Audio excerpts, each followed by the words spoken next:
Quelle est la pire chose que ta sœur ait jamais faite? Ma sœur a laissé mon neveu, qui n'était encore qu'un tout petit garçon, seul à la maison pendant 3 jours pour aller faire la fête à Las Vegas, puis elle a carrément inventé une urgence médicale afin de m'obliger à annuler ma lune de miel et rentrer précipitamment pour m'occuper de lui. Quand j'ai porté plainte, elle a poussé le vice jusqu'à engager notre frère avocat pour me faire passer pour une folle devant le tribunal, alors j'ai décidé qu'elle n'allait pas s'en tirer à si bon compte. Megan, ma sœur, a toujours juré qu'elle serait la maman cool. En grandissant, elle répétait sans arrêt que ses enfants seraient que ses copains, qu'elle ne deviendrait jamais une mère coincée comme les autres. Quand Liam était né, je m'attendais à la voir complètement gaga, et c'est exactement ce qui s'est passé, au début. Elle achetait sans cesse des livres d'histoire, prenait des dizaines de photos, passait des heures à mémoriser les noms de dinosaures. Mais pour ses 4 ans, Megan lui a offert le pire cadeau qu'on puisse imaginer. Elle l'a tout simplement abandonné. Je me souviens encore de son appel en pleurs, m'avouant qu'elle voulait juste le déposer à la caserne de pompiers et laisser le destin décider pour lui. Plutôt que de la traiter de mère indigne, je lui ai demandé si elle voulait que je le garde plus souvent. Megan sortait à peine de sa dépression post-partum et élevait Liam seul. Alors je me suis dit qu'en l'aidant un peu plus, les choses finiraient par s'arranger. Et pendant un moment, ça a marché. J'ai commencé par un week-end par mois, puis une fois par semaine,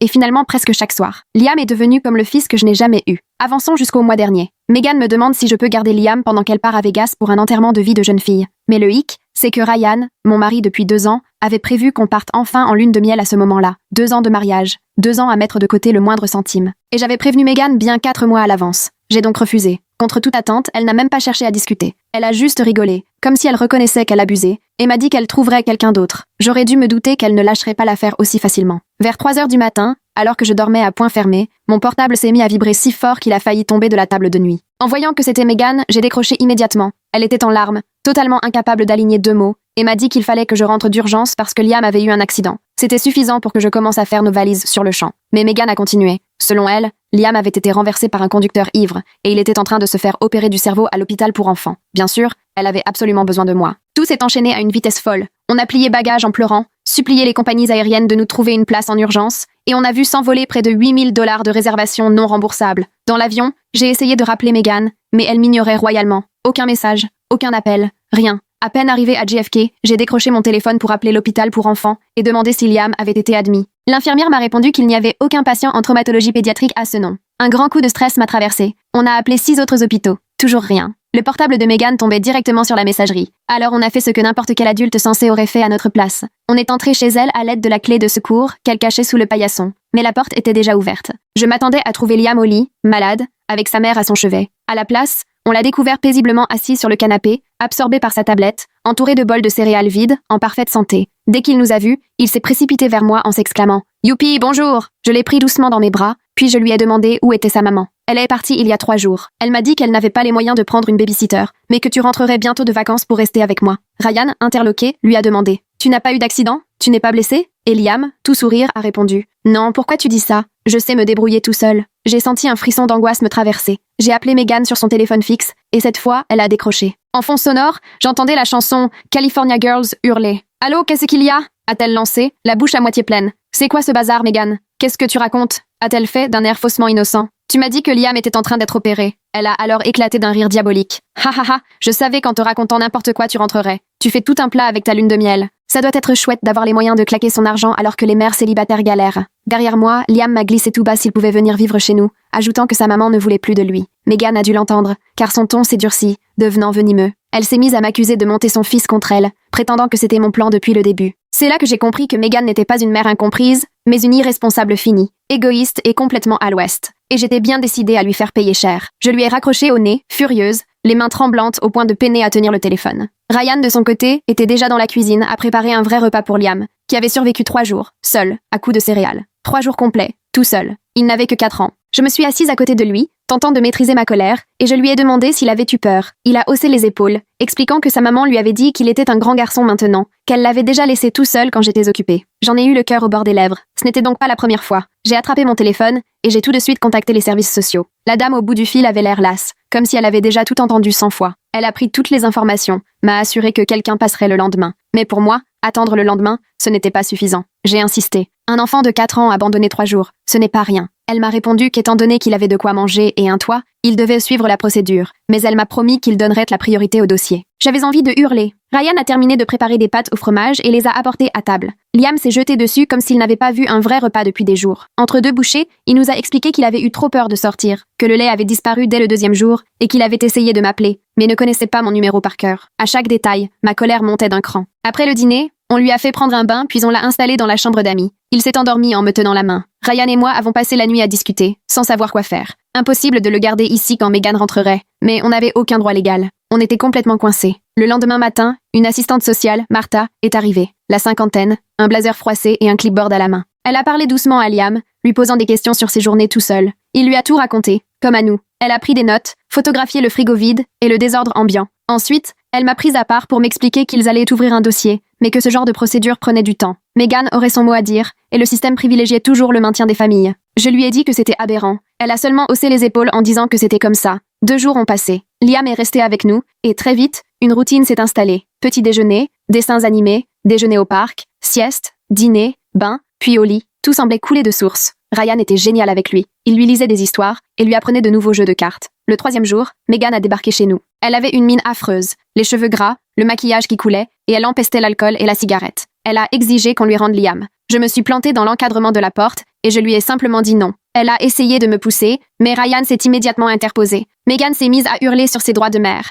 répétant qu'on lui avait volé son fils. Les voisins sont sortis voir ce qui se passait. Je suis restée calme et je lui ai demandé de partir, sinon j'appellerai la police. Elle a éclaté de rire. Vas-y, appelle-les. En ajoutant qu'elle les avait déjà prévenus. 10 minutes plus tard, une voiture de police s'est garée devant chez nous. 2 agents sont descendus, l'air franchement blasé. Megan s'est précipitée vers eux en pleurant, jurant qu'on lui avait enlevé son enfant. Les policiers nous ont séparés pour entendre les 2 versions. J'ai raconté toute l'histoire. L'abandon, les mensonges sur l'accident, les 3 jours où il s'était retrouvé seul. J'ai montré l'historique de mes appels et les démarches faites auprès des hôpitaux. Ils ont hoché la tête, pris des notes, puis sont allés interroger Liam, qui coloriait tranquillement dans la cuisine. Quand ils lui ont demandé s'il voulait rentrer avec sa mère, il a secoué la tête de toutes ses forces et dit qu'il voulait rester avec Tata Emma et tonton Ryan. Il leur a expliqué que sa mère l'avait laissé seule et qu'il avait eu peur. Les policiers se sont regardés en silence. Dehors, ils ont annoncé à Megan qu'elle devait partir, expliquant que c'était désormais une affaire civile à régler avec les services sociaux, pas la police. Megan a pété les plombs, me hurlant que je lui avais monté la tête, que j'étais jalouse, que je voulais lui voler son fils parce que je ne pouvais pas avoir d'enfant. Les policiers lui ont ordonné de se calmer, mais elle n'a rien voulu entendre. Pour finir,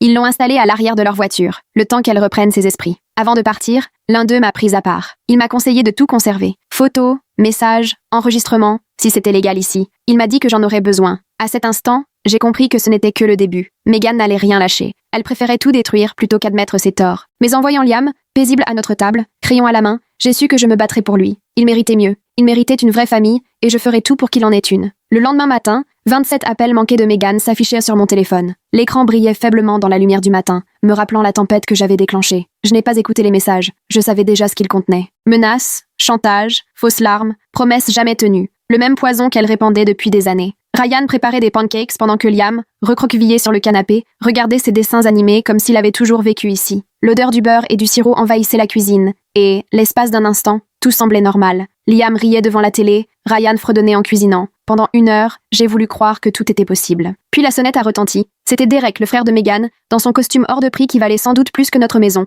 Chaussures étincelantes, sourire carnassier, il m'a tendu une enveloppe d'un geste théâtral et a lâché « Vous êtes assigné ». Le papier me paraissait peser 1 tonne. Je l'ai ouvert sur le pas de la porte, les mains légèrement tremblantes. Demande de garde, audience d'urgence la semaine suivante. Le jargon juridique dansait devant mes yeux, mais le message était clair. Derek arborait un sourire narquois et m'a expliqué que Megan l'avait engagé pour récupérer Liam. Il a ajouté « Vous n'avez aucune chance face à un vrai avocat ». Et il a conclu « Le sang prime toujours, les juges choisissent la mère ». J'ai claqué la porte si fort que les vitres ont vibré. J'ai passé le reste de la journée à appeler des avocats, les doigts crispés sur le téléphone. La plupart demandaient 5 000 € juste pour commencer, et leur ton devenait glacial dès que j'évoquais un paiement échelonné. On avait à peine 2 000 € de côté, après la lune de miel gâchée qu'on avait dû annuler à l'arrivée de Liam. J'ai fini par trouver un certain Paul, jeune mais motivé, qui acceptait les paiements. Sa voix tremblait un peu quand il parlait des droits des enfants. On s'est donné rendez-vous dans un café du centre-ville l'après-midi même, pendant que Ryan emmenait Liam au parc. Paul semblait encore plus jeune en vrai, probablement tout juste diplômé, costume mal coupé, mais déterminé. Sa mallette avait encore l'éclat du neuf, le cuir raide, mais il m'a écouté avec une attention rare, prenant des notes d'une écriture étonnamment soignée. Il m'a assuré que notre dossier tenait la route, tout en me mettant en garde.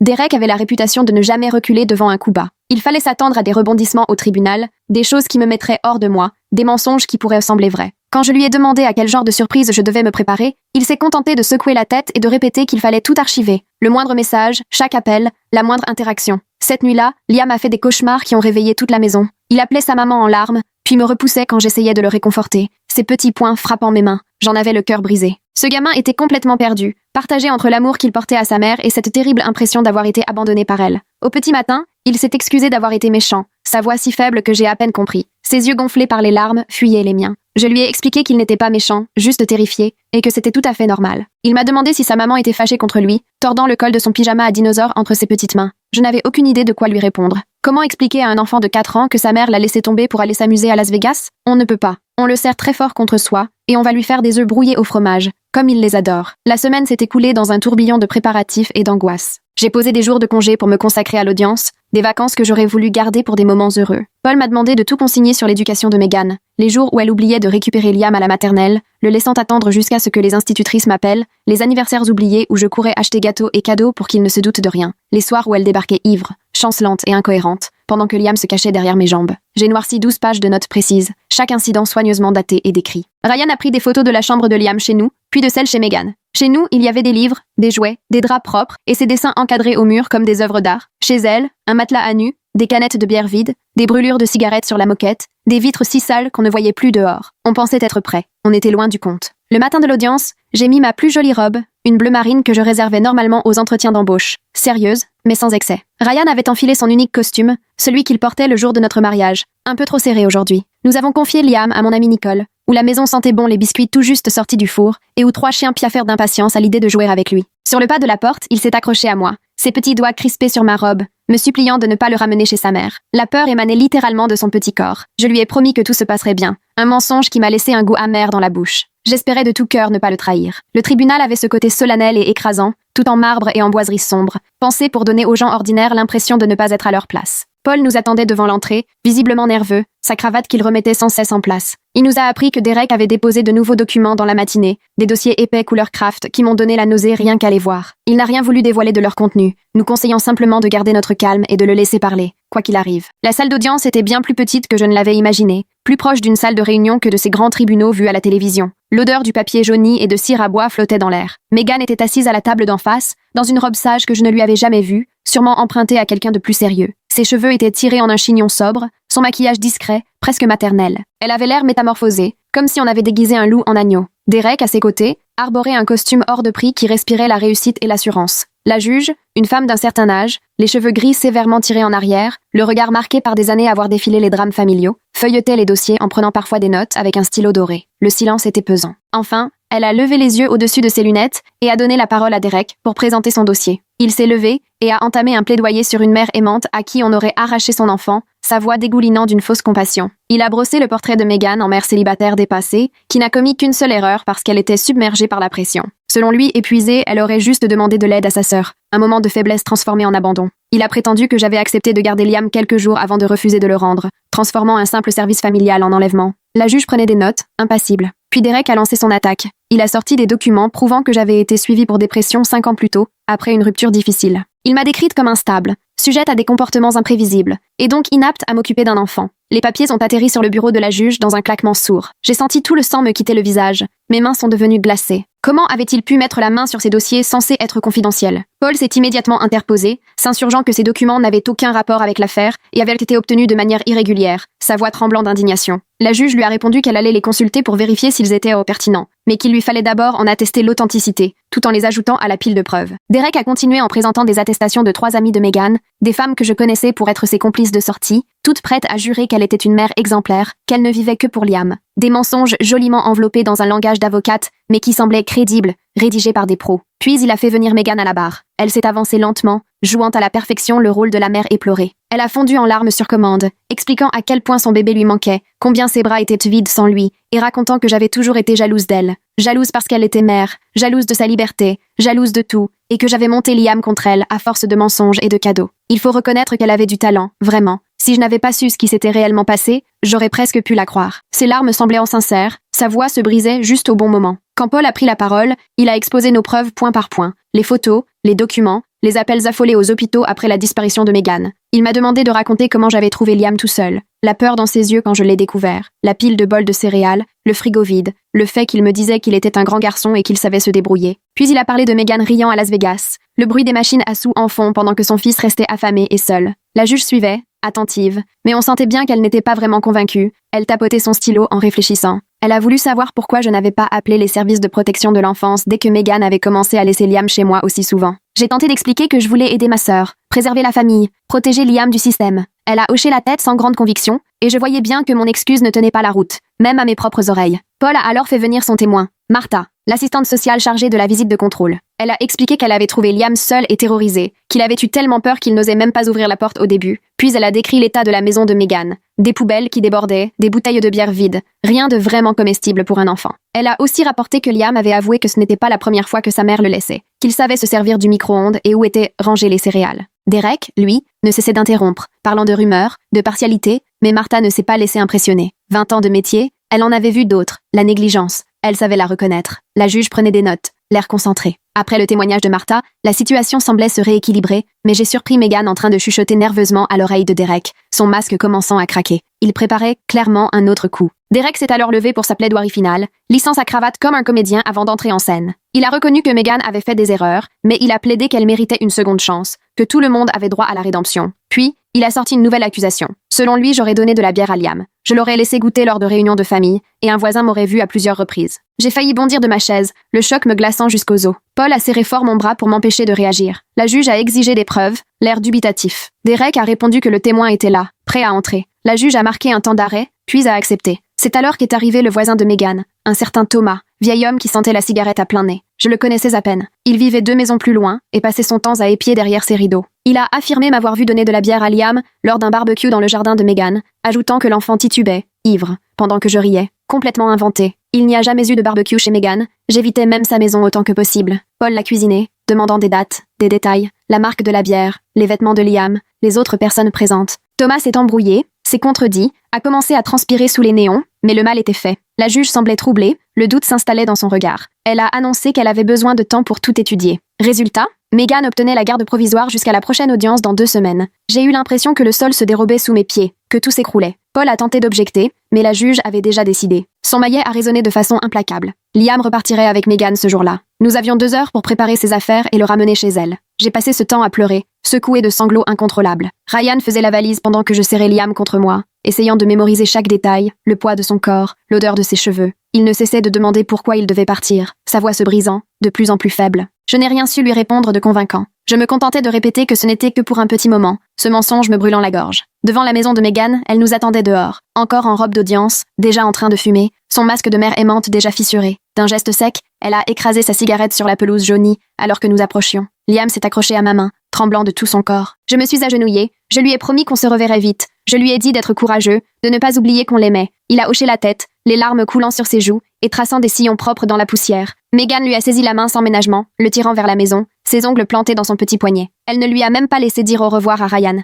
Arrivée à la porte, elle s'est retournée avec un sourire mauvais, révélant enfin la vraie Megan. « Je t'avais dit de ne pas jouer avec moi », a-t-elle lancé, sa voix dégoulinant de satisfaction. Puis ils sont entrés, la porte a claqué derrière eux comme une porte de prison. Je me suis effondrée dans la voiture, secouée de sanglots pendant que Ryan me caressait le dos. Il a ramené la voiture vers la maison en silence, la mâchoire tellement crispée que j'entendais ses dents grincer. Sans Liam, la maison semblait vide, comme si tout l'air avait disparu. Ses cahiers de coloriage traînaient encore sur la table, ouverts sur un arc-en-ciel inachevé. Son dinosaure en peluche préféré était sur le lit d'amis, un œil en moins à force d'avoir trop servi. Impossible de manger, impossible de dormir. Je repassais l'audience en boucle dans ma tête. Comment tout avait-il pu déraper à ce point? Comment les mensonges avaient-ils pu triompher de la vérité? 3 jours plus tard, je suis repassée devant chez Megan, juste pour voir. Je me suis garée en face, pas vraiment à ma place, mais peu importe, ça m'était égal. Sa voiture n'était pas là, mais j'ai vu Liam à la fenêtre, son petit visage appuyé contre la vitre, l'air triste, ce qui m'a rassurée malgré tout. Pas de bleu visible. J'ai eu envie de frapper, de le prendre dans mes bras, de le ramener à la maison, sa vraie maison, mais je savais que ça reviendrait à jeter de l'huile sur le feu, que Derek s'en servirait contre moi.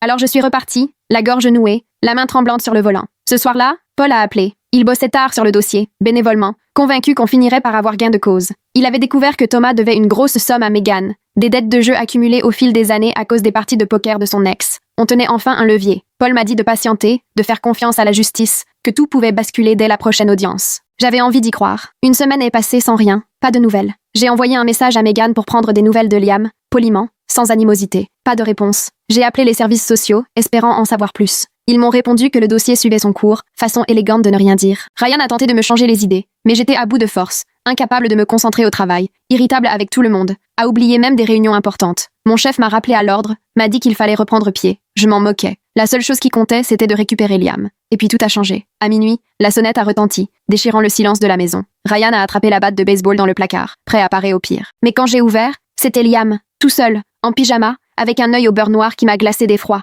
Je l'ai fait entrer aussitôt, les serrer contre moi. Il grelottait, pleurait, secoué de sanglots. Son pyjama était sale et trop court, comme s'il ne l'avait pas quitté depuis des jours. Je l'ai enveloppé dans une couverture pendant que Ryan verrouillait la porte et surveillait la rue à travers les rideaux, au cas où Megan serait dans les parages. Quand j'ai demandé ce qui s'était passé, Liam arrivait à peine à parler, les mots hachés par les sanglots. Finalement, il a réussi à dire « Le nouvel ami de maman, Brett, m'a frappé. Il m'a reproché de faire trop de bruit devant la télé. Megan lui avait ordonné d'arrêter de pleurer sinon Brett recommencerait. Alors il avait attendu que tous deux s'endorment, écoutant leurs ronflements, puis il était sorti par la porte de derrière. 8 pâtés de maison, seul, en pleine nuit, guidé par sa mémoire et la lueur des lampadaires. 4 ans à peine, 8 pâtés de maison dans le noir, tout seul. J'avais les mains qui tremblaient en examinant son œil, gonflé, violacé, presque fermé. Ryan a pris des photos pendant que je tenais Liam, pour garder des preuves irréfutables sous la lumière crue de la cuisine. J'ai appelé le 17, la voix étonnamment calme. J'ai expliqué l'agression, dit que Liam s'était réfugié chez nous pour se protéger. Un agent est arrivé, accompagné d'une ambulance, les sirènes déchirant la nuit. Les ambulanciers ont examiné Liam avec douceur, repérant chaque hématome avec une précision clinique. Il n'y avait pas que l'œil, des traces de doigts sur les bras, là où on l'avait serré, un bleu dans le dos en forme de semelle. Ils ont jugé que rien ne nécessitait une hospitalisation urgente, mais ont préconisé de consulter son pédiatre dès le matin. L'agent a pris nos dépositions, les photos, visage fermé. Il a promis qu'il lancerait l'enquête immédiatement, les crimes contre les enfants étant prioritaires. J'ai demandé si Liam pouvait rester avec nous. Il a répondu que oui, au vu des circonstances, au moins jusqu'à ce que les services sociaux réexaminent la situation le lendemain matin. On l'a installé dans la chambre d'amis, sa chambre. Cette fois, je suis restée avec lui jusqu'à ce qu'il s'endorme, assise près de son lit, sa petite main cramponnée à la mienne comme s'il craignait que je disparaisse. Au lever du jour, j'ai appelé Paul avant même que Megan ne se réveille. Il m'a dit de tout consigner, de déposer une requête d'urgence pour la garde. L'œil au beurre noir changeait tout. Les violences physiques, aucun juge ne pouvait les ignorer. On a passé la matinée chez lui à remplir des papiers, Liam dessinant en silence dans un coin, sursautant dès que quelqu'un passait trop vite. Ça me brisait le cœur de le voir aussi effrayé, si loin du petit garçon rieur qui regardait des dessins animés quelques jours plus tôt. Vers midi, Megan a compris que Liam n'était plus là. Elle m'a appelé en hurlant, si fort que j'ai dû éloigner le téléphone. Elle m'a accusé de l'avoir encore enlevé, qu'elle préviendrait la police pour non-respect du droit de garde. Je lui ai parlé de l'œil au beurre noir, de Brett, puis j'ai raccroché. Elle a rappelé 20 fois en 10 minutes. Je n'ai pas répondu.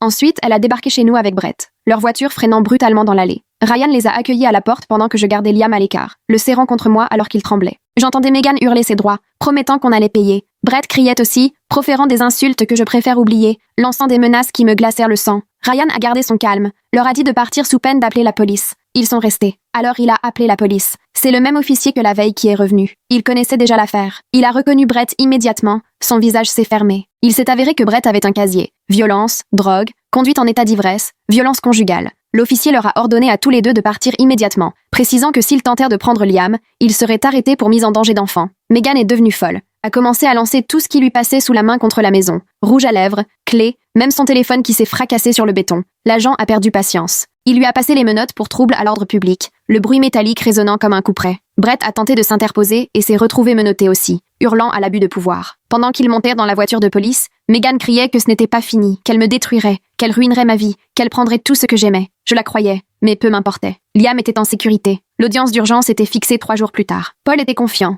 Il estimait que notre dossier tenait la route. Des professionnels avaient constaté les mauvais traitements physiques, les casiers judiciaires parlaient d'eux-mêmes, la fuite de Liam en pleine nuit témoignait de la gravité de la situation. Mais il m'a averti. Megan n'allait pas se laisser faire, elle se battrait bec et ongles. Et effectivement, dès le lendemain, Derek a porté plainte à son tour. Il m'accusait d'avoir manipulé Liam pour qu'il invente des histoires de violence, d'avoir provoqué moi-même les bleus afin de piéger Brett, d'être prête à tout pour garder Liam près de moi. Il est même allé jusqu'à prétendre que j'avais caché de la drogue chez Megan lors de mes précédentes visites. C'était absurde, mais je savais bien que certains juges pouvaient se laisser influencer par ce genre d'accusations. Paul a tenté de me rassurer, me répétant que Derek était aux abois et qu'il essayait tout ce qui lui passait par la tête dans l'espoir que quelque chose finisse par marcher. Mais je ne pouvais pas m'empêcher d'angoisser. Megan avait déjà prouvé qu'elle était prête à mentir sur tout, et Derek avait donné à ses mensonges un air de vérité. La veille de l'audience, impossible de fermer l'œil. J'allais voir Liam presque toutes les heures pour vérifier qu'il était bien là, en sécurité, qu'il respirait toujours. Ryan a essayé de m'apaiser, mais je sentais bien sa nervosité, rien qu'à la raideur de ses épaules, et à la manière dont il vérifiait sans arrêt si la porte était bien fermée. On avait déjà perdu une fois. Et si cela recommençait? Si le juge croyait Derek? Si Liam devait retourner vivre chez Brett? À force d'y penser, j'en ai été malade. J'ai couru 2 fois aux toilettes. Le matin même, j'ai encore vomi avant de partir au tribunal. Mais j'ai gardé la tête haute devant Liam. Je lui ai promis que tout irait bien, en espérant de tout cœur que ce soit vrai cette fois. Cette fois-ci, on ne se laisserait pas surprendre par les manigances de Derek. Paul avait passé des nuits blanches à assembler le dossier, interrogeant les voisins qui avaient remarqué la négligence de Megan, recueillant les témoignages de gens qui se demandaient pourquoi Liam était si souvent chez nous, retrouvant les preuves de rendez-vous médicaux ratés, de vaccins oubliés si je n'avais pas pris les choses en main. Il avait même obtenu une attestation de l'ex-petite amie de Brett, qui racontait la violence de ce dernier et la façon dont elle avait fui avec leur fille. On avait un dossier solide, basé sur des faits, rien d'inventé. Mais en entrant dans la salle, j'ai compris à qui Megan comptait jouer sa dernière carte. Sa mère, ma mère. Assise juste derrière elle, elle me lançait ce regard accusateur que je connaissais trop bien. Je ne l'avais pas vue depuis 2 ans, depuis qu'elle avait pris le parti de Megan lors de notre dernière dispute, préférant sa fille favorite à la vérité. Et là, elle était venue soutenir celle qui avait pourtant abandonné son propre fils. Évidemment qu'elle était là. Le juge, cette fois, était un homme plus jeune, visiblement pressé, le regard sans cesse rivé à sa montre. Il a expédié les formalités et a donné la parole à Derek. Derek n'a pas attendu pour attaquer. Il m'a décrite comme une sœur jalouse qui n'avait jamais supporté la maternité de Megan, qui aurait manipulé un enfant perdu pour attirer l'attention sur elle. Il a présenté des attestations de Megan et Brett où il niait toute violence, des mensonges officiels, cachetés, puis il a fait citer notre mère à la barre. Elle a pris la parole, sans vergogne, racontant que j'avais toujours été instable, jalouse, compliquée, qu'elle m'avait vu boire devant Liam lors de réunions familiales inventées de toutes pièces. Selon elle, Megan était une mère exemplaire qui avait seulement besoin d'un peu de soutien, pas de jugement. À chaque mot, j'avais l'impression de recevoir un coup de poignard. Paul n'a pas mâché ses mots au contre-interrogatoire. Il lui a demandé pourquoi, si Megan était une si bonne mère, elle n'avait pas vu Liam depuis 6 mois. Pourquoi elle n'avait jamais alerté les services sociaux si elle me pensait dangereuse. Pourquoi il n'existait plus de photos d'elle avec Liam depuis 1 an. Elle s'est embrouillée, s'est contredite, son témoignage s'est effondré, mais le mal était fait. Notre propre mère avait pris position contre moi. Le juge semblait soucieux, il prenait des notes. Paul a alors déroulé nos preuves. Les photos des bleus de Liam, toutes datées, dûment documentées, les rapports de police rédigés dans un langage sans appel, l'historique des violences de Brett remontant à plusieurs années. Il a fait comparaître le pompier venu examiner Liam, qui a décrit les blessures de façon claire, expliquant qu'elles correspondaient à des actes de maltraitance et non à des accidents. Derek a protesté, mais face à un professionnel, ses arguments ne tenaient pas. Puis est arrivé ce moment que je redoutais tant. Liam devait témoigner. Le juge a fait sortir tout le monde, sauf les personnes indispensables, pour que l'atmosphère soit moins impressionnante. Liam s'est installé sur une chaise spéciale, serrant son dinosaure, si petit dans cette grande salle. Le juge lui a parlé doucement, avec patience. Liam a simplement dit la vérité, avec la sincérité d'un enfant. Il a expliqué que Brett l'avait frappé parce qu'il avait renversé du jus sur la moquette, que maman lui avait ordonné de ne pas pleurer sous peine d'aggraver les choses, qu'il avait eu peur et s'était enfui chez tante Emma, car c'était là qu'il se sentait en sécurité. Il a été d'un courage incroyable. Même Derek n'a pas réussi à le faire passer pour un menteur. Personne ne peut forcer un enfant de 4 ans à mentir ainsi. Quand tout a été fini, Liam a couru vers moi, le juge l'y a autorisé, et il a pu rester sur mes genoux pour la suite de l'audience. Un petit geste qui voulait tout dire. Pour sa plaidoirie finale, Paul a su trouver les mots. Il a parlé d'un petit garçon que sa mère avait abandonné, négligé puis maltraité, qui avait trouvé refuge chez sa tante et son oncle avant d'être ramené de force dans un environnement dangereux. Il a supplié le juge de protéger Liam, de ne pas laisser les agresseurs triompher, d'ouvrir les yeux sur la réalité qu'on lisait dans les bleus d'un enfant. En face, Derek n'a joué que sur l'émotion et la manipulation. Il a parlé d'amour maternel, de seconde chance, a cité des études et des chiffres pour prétendre que les enfants étaient toujours mieux avec leurs parents biologiques. Ça aurait pu marcher, si Liam n'avait pas été là, avec son œil au beurre noir, preuve impossible à balayer d'un revers de la main. Le juge a délibéré 1 heure, la plus longue de ma vie. Liam s'est endormi dans mes bras pendant que nous attendions. Il me faisait confiance pour le protéger. Enfin, le juge est revenu. Le juge nous a confié la garde temporaire, en laissant entendre que l'adoption définitive deviendrait possible si Megan ne respectait pas les conditions imposées. Il a bien précisé que Megan ne verrait Liam qu'en présence d'un tiers, 1 heure par semaine dans un centre du département, et qu'elle devait suivre des cours de parentalité ainsi qu'une évaluation psychologique. Quant à Brett, il lui était formellement interdit d'approcher Liam, une ordonnance d'éloignement étant délivrée sur le champ. Megan a explosé, hurlant qu'on bafouait ses droits, qu'il y avait magouille, m'accusant d'avoir retourné son fils contre elle. À bout, le juge l'a menacé de poursuite pour outrage à magistrat. Derek a réussi à l'extraire de la salle, presque de force. En sortant, elle m'a lancé un regard noir qui disait clairement que ce n'était pas terminé. Je savais qu'elle reviendrait à la charge, qu'elle ferait appel, mentirait, manipulerait, mais pour le moment, Liam était en sécurité. Il était avec nous, et c'était tout ce qui importait. Je l'ai serré dans mes bras et, pour la première fois depuis des semaines, j'ai enfin pu souffler. Sur le chemin du retour, tout semblait irréel. Liam était officiellement sous notre garde, au moins pour l'instant. Installé dans son siège auto, il fredonnait une chanson de dessin animé, comme si rien de tout ça ne s'était passé. Ryan avait un sourire soulagé et ne cessait de me lancer des regards complices. Pour ma part, incapable de me détendre, je vérifiais sans cesse dans le rétroviseur, persuadée de voir surgir la voiture de Megan, mais la route est restée vide. On s'est arrêté pour une glace. Liam a choisi chocolat avec des vermicelles et s'en est mis partout, riant aux éclats pour la première fois depuis des jours. Son rire valait tout l'or du monde. Le soir, on a improvisé une petite fête, juste tous les 3. pizza et le film préféré de Liam, celui avec les voitures qui parlent. Il s'est endormi entre nous sur le canapé, une main agrippée à mon t-shirt, l'autre à celui de Ryan. On l'a porté ensemble jusqu'à son lit, et on l'abordait avec encore plus d'attention que d'habitude. J'ai dû aller le voir au moins 10 fois dans la nuit, et, à chaque fois, je le retrouvais paisible, étalé comme une étoile de mer, son dinosaure contre lui. Le lendemain matin, Paul a appelé avec de mauvaises nouvelles.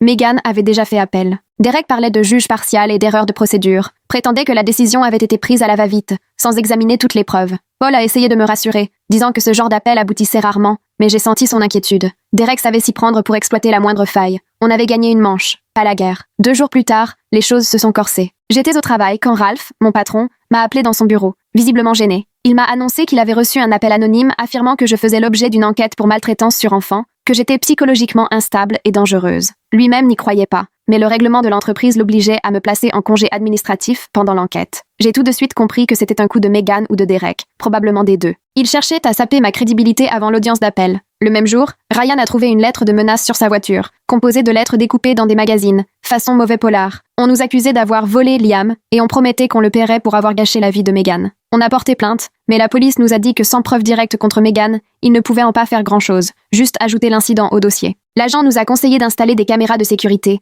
ce qu'on a fait le week-end même, couvrant tous les angles possibles de la maison. Les visites surveillées ont débuté la semaine suivante. Chaque samedi, je devais amener Liam au centre du département. Il pleurait tout le trajet, me suppliant d'y échapper. La superviseuse, Deborah, une femme expérimentée et bienveillante, m'a promis de veiller sur lui. Les visites ne duraient qu'1 heure, mais ça semblait interminable. J'attendais sur le parking, les yeux rivés sur l'horloge. Dès que Liam ressortait, il courait vers moi comme s'il avait été absent des jours entiers. Megan profitait de ces moments pour lui retourner la tête. Elle lui disait que je le gardais captif, qu'elle se battait pour le récupérer, que bientôt il rentrerait à la maison et que tout redeviendrait comme avant. Deborah notait tout, mais le mal était fait. Liam a recommencé à faire des cauchemars, à mouiller son lit. Il me demandait s'il était un mauvais garçon parce qu'il ne voulait pas vivre avec sa mère. On lui a trouvé une excellente psychologue pour enfants, le docteur Hannah, qui l'a aidé à traverser tout ça grâce à la thérapie par le jeu. 3 semaines après le jugement, nos caméras de sécurité ont capté quelque chose d'intéressant. Brett tournait autour de la maison à 2 heures du matin, essayant d'ouvrir les portières, de forcer les fenêtres. Il était visiblement ivre, titubant et proférant des insultes. Les images étaient très nettes. On a appelé la police immédiatement. Ils l'ont arrêté pour tentative d'effraction et violation de l'ordonnance d'éloignement. Il avait aussi de la méthamphétamine sur lui,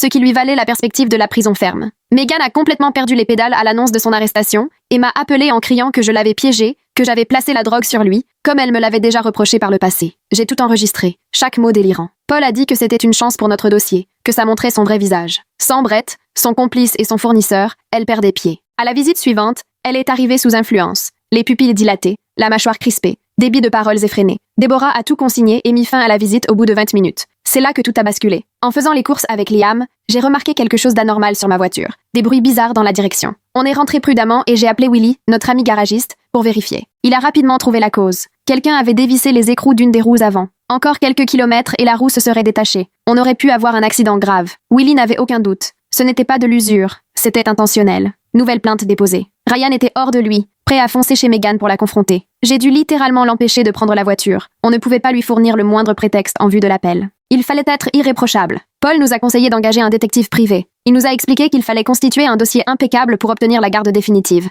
Le détective coûtait cher, mais les parents de Ryan nous ont soutenus. Ils s'étaient attachés à Liam comme à leur propre petit-fils. Le détective s'appelait Robert, encore un Robert, mais pas le voisin mythomane. C'était un ancien flic qui connaissait toutes les ficelles du métier. En à peine 1 semaine, il avait déjà mis la main sur des informations précieuses. Megan percevait des aides pour handicap au nom de Liam, prétextant qu'il souffrait d'un autisme sévère nécessitant une vigilance permanente. Mais au lieu de lui offrir une prise en charge, elle empochait l'argent et ne l'emmenait jamais à aucun rendez-vous médical. La fraude durait depuis 2 ans, des milliers d'euros détournés d'un dispositif destiné à aider les enfants en difficulté. On a aussi mis la main sur le garagiste, un certain Parker, un vieil ami de Brett, aperçu non loin de chez nous la veille où ma voiture est tombée en panne. Ce même Parker avait déjà fait de la prison pour des arnaques à l'assurance avec des accidents simulés. Petit à petit, le puzzle prenait forme. Pendant que Robert poursuivait ses investigations, nous préparions l'audience d'appel. Il valait largement son tarif. Il dénichait des éléments auxquels nous n'aurions jamais eu accès seuls. Pendant ce temps, Liam reprenait pied. Ses bleus disparaissaient. Il retrouvait confiance. Il s'était fait des copains au parc, apprenait à faire du vélo avec des petits trous, commençait à lire des livres pour enfants.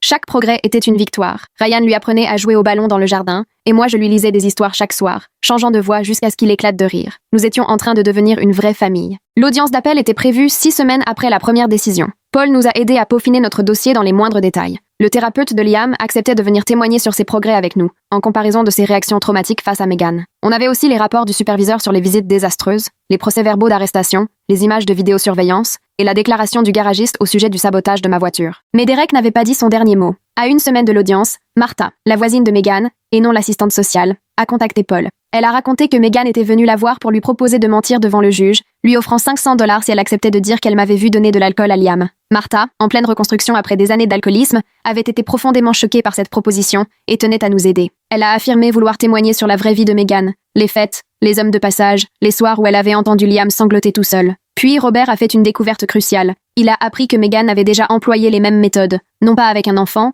mais avec le chien de son ex-compagnon. Elle avait accusé son ex de mauvais traitement pour obtenir la garde de l'animal lors de leur séparation, puis l'avait revendu une semaine plus tard. Le schéma était clair. La garde n'était pour elle qu'un moyen de pression, pas une responsabilité. On avait les preuves, le témoignage de l'ex, même l'annonce de la vente du chien. 3 jours avant l'audience, Derek a tenté un dernier coup tordu. Il a déposé une requête prétendant que j'aurais manipulé Liam pour qu'il mente, et disait en avoir la preuve. Sa fameuse preuve était un enregistrement audio lourdement monté, où l'on m'entendait parler à Liam du tribunal, comme si je lui soufflais quoi dire. Mais nous avions la version complète, extraite de notre système de sécurité, qui montrait que Derek avait coupé et recollé les passages pour les déformer. Paul a tout de suite déposé plainte pour falsification de preuves. La veille de l'audience, j'étais incapable d'avaler quoi que ce soit. Je ressassais en boucle tout ce qui pouvait mal tourner. Et si le juge croyait Derek et ses mensonges? Et si Liam était rendu à Megan? Ryan m'a serré dans ses bras pendant que je pleurais. Il me jurait que tout irait bien. Liam a sans doute senti notre angoisse, car il est venu se glisser dans notre lit vers minuit. On a dormi tous les 3 blottis les uns contre les autres, comme pour se protéger du monde. L'audience d'appel s'est tenue dans une grande salle solennelle, presque intimidante. Le juge, un homme d'âge mûr,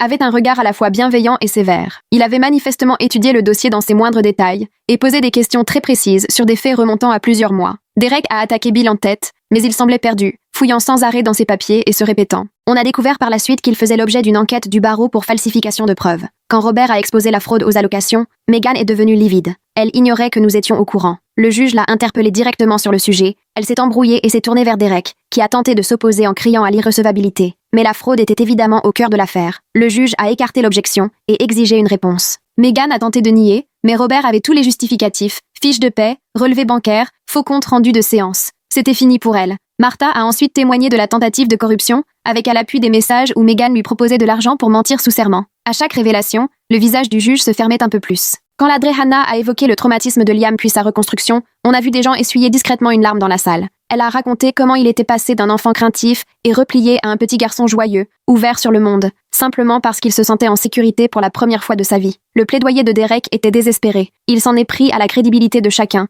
à parler de complot, allant même jusqu'à mettre en doute l'honnêteté du tribunal. C'était gênant à voir. Paul, lui, a été simple et percutant. Il a démontré le schéma d'abus, de négligence, de fraude et de manipulation, demandant au juge de protéger Liam d'une mère qui le voyait comme un ticket de caisse ou une arme, jamais comme un enfant. Le juge n'a pas hésité longtemps. Il a retiré à Megan tous ses droits parentaux, évoquant la fraude, la corruption, la mise en danger de l'enfant, les fausses accusations, et il a souligné qu'elle avait fait preuve d'un comportement incompatible avec le rôle de parent. Il lui a ordonné de rembourser les aides perçues à tort et de répondre de ses actes devant la justice. Il a accepté notre demande d'adoption officielle de Liam, levant même les délais habituels vu les circonstances. On avait gagné. Cette fois, c'était définitif. Megan n'a pas protesté. Elle m'a simplement lancé un regard vide tandis que Derek rangeait ses affaires. Alors qu'elle passait près de notre table, elle s'est penchée vers moi et m'a murmuré qu'un jour, elle me le ferait payer. Les agents de sécurité l'ont rapidement escortée avant qu'elle n'ait le temps d'en dire davantage. Ces menaces ne m'atteignaient plus. Ce qui comptait, c'était que Liam soit en sécurité. 2 mois plus tard, l'adoption a été officialisée. Même tribunal, mais l'ambiance n'avait plus rien à voir. Liam, vêtu d'un petit costume et d'une cravate,